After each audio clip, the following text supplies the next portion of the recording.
Hello everyone. Now that I've got a little bit of time tinkering around with the new Rebel T2i, I figured it was about time to at least give some first impressions and some first thoughts on it. My previous camera is the old Rebel XT. This is the 5 megapixel version. I think it's about 2005, 2006, I don't recall. Nowadays though, with everything being available to shoot in high def or just shooting video period, this camera has pretty rapidly lost its ability to even just keep up with the Joneses, as it were. I know the Nikons were the first ones to start introducing video from an SLR, and the previous iteration of this, the T1i, was able to do some video. Now that this one can do high definition video and has reasonable sound, and that was just something I felt I had to get on board with. The fact that I already had a couple of Canon lenses, or Canon compatible lenses, that just sweetened the deal.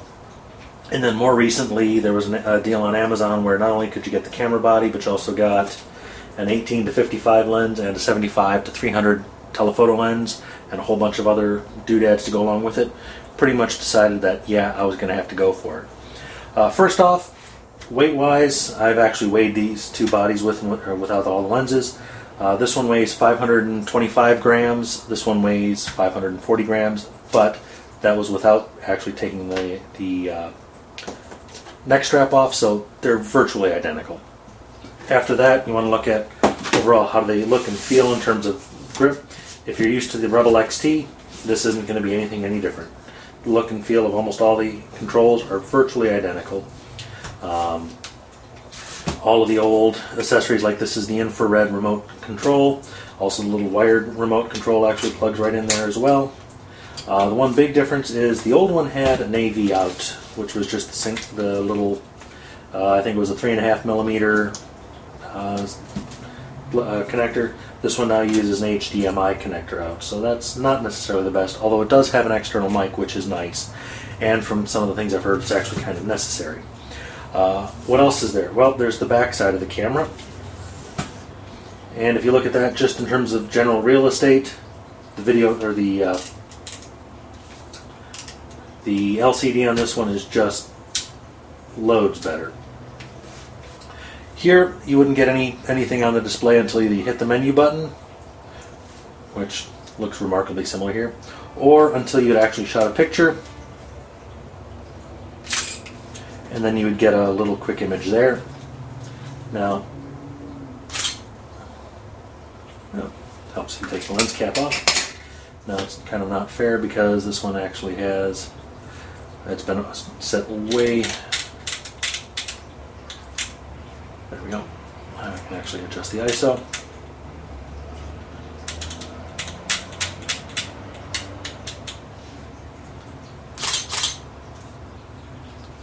Helps if you angle focus.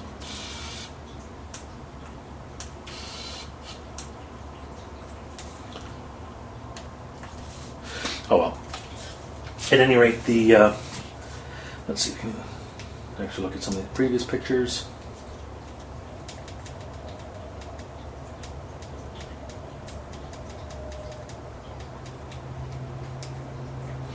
And you can get a little bit better idea of just how big the actual LCD on the back of it is. Much prettier than what you get here.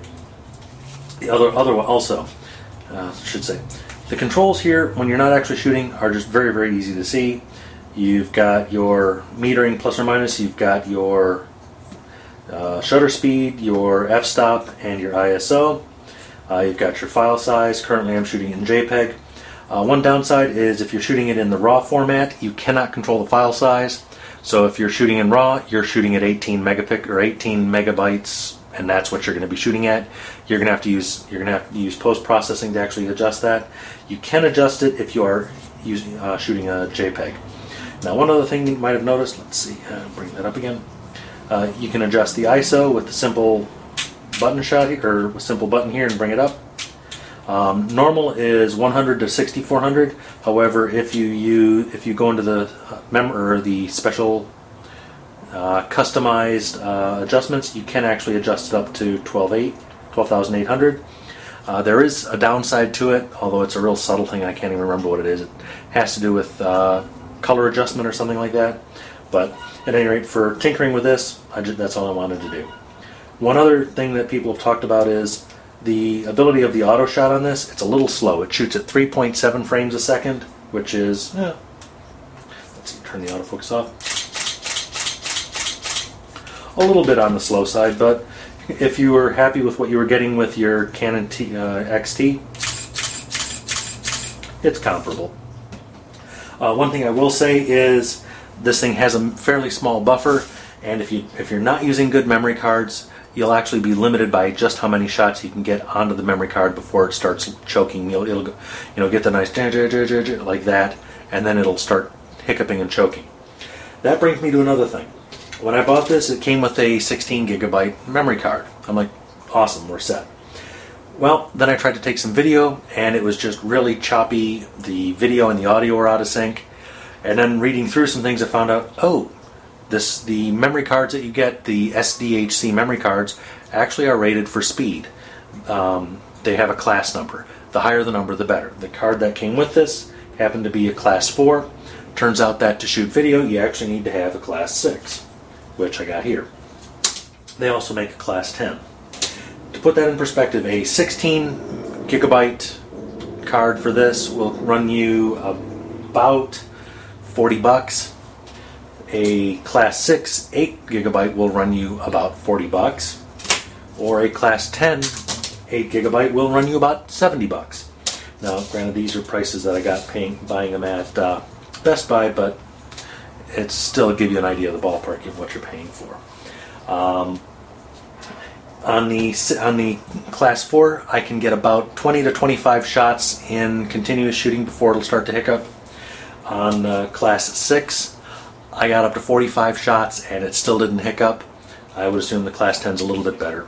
I do see a little bit of an improvement in video going between these two, but it's subtle, and I'm not sure that it's an artifact of just the playback, but video on a class 4 simply is not doable.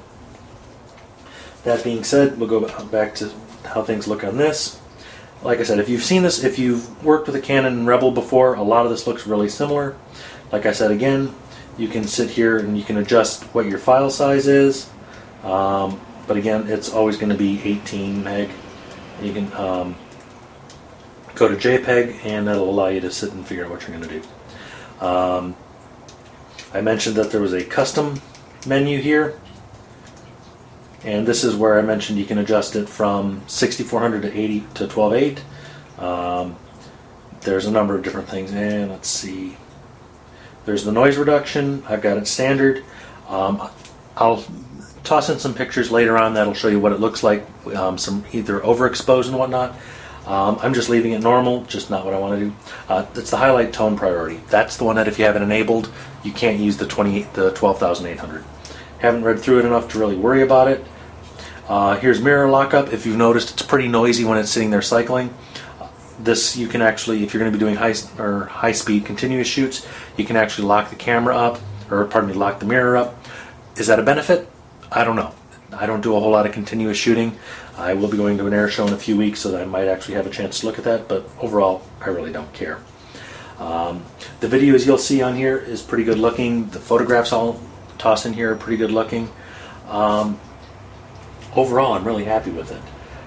The auto shot that it is just pretty, like most of these cameras, it's pretty self-explanatory, point and shoot, and gives you a pretty nice look at it. I do think I want to go through and tinker with the auto balance. The white balance generally is not something I'm happy with. I know you really can't tell in here, but this is actually a darkish sky blue, and because I use that light over that side is a compact fluorescent. This is just a regular, this one also is a compact fluorescent with compact fluorescence overhead. This ends up looking kind of grayish. This is actually blue. And same thing when I'm using an auto metering and auto white balance on this camera, it actually comes out looking kind of blue as well. Oh well, what can you do? Anyhow, I'll go on to doing some discussion on the video and actually showing you some video, and then showing some of the stills to show some of the color contrast, the depth of field, although that's not all that important because these are, like I said, really inexpensive lenses. And then I'll have a little summary on it. Oh, one thing I did want to say, for whatever reason, this is an image stabilization lens. It has a little white square on it. You can't really see it on here. And your old style lenses would have the little red dot. You can see, I'll pull this off real quick. It has a white square and a red dot on the lens mount.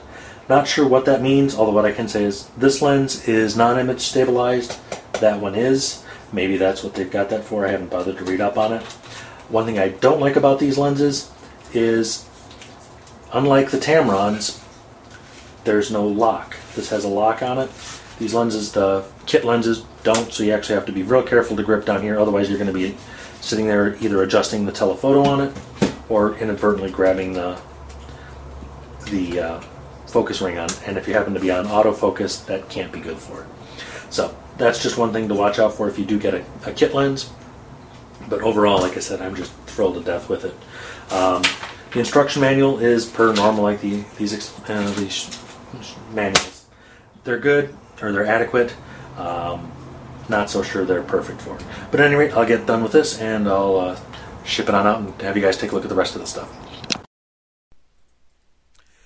On the slideshow that I'm showing you right here, I'm just trying to show some basic ideas on what kind of contrast the sensor has, what kind of color it has, how subtle it can be in terms of light, shadow, and dark and all that. So just wanted to try to get a sense of how good this camera is or is not. One person was asking me about how much noise this camera produced when it was being shot in low light conditions, so I took it out back and took a picture of Jupiter, which you see here. This was shot at a 0.4 second exposure with 6400 ISO. To show a little bit better, I actually just cropped the rest of the picture to show it a little more closely. And here is actually one of the planets, or one of the moons of Jupiter, with the background even further. Here, this is a 1.5 second exposure, and you can clearly see a good bit of noise here. But again, that's a long exposure, so not too bad.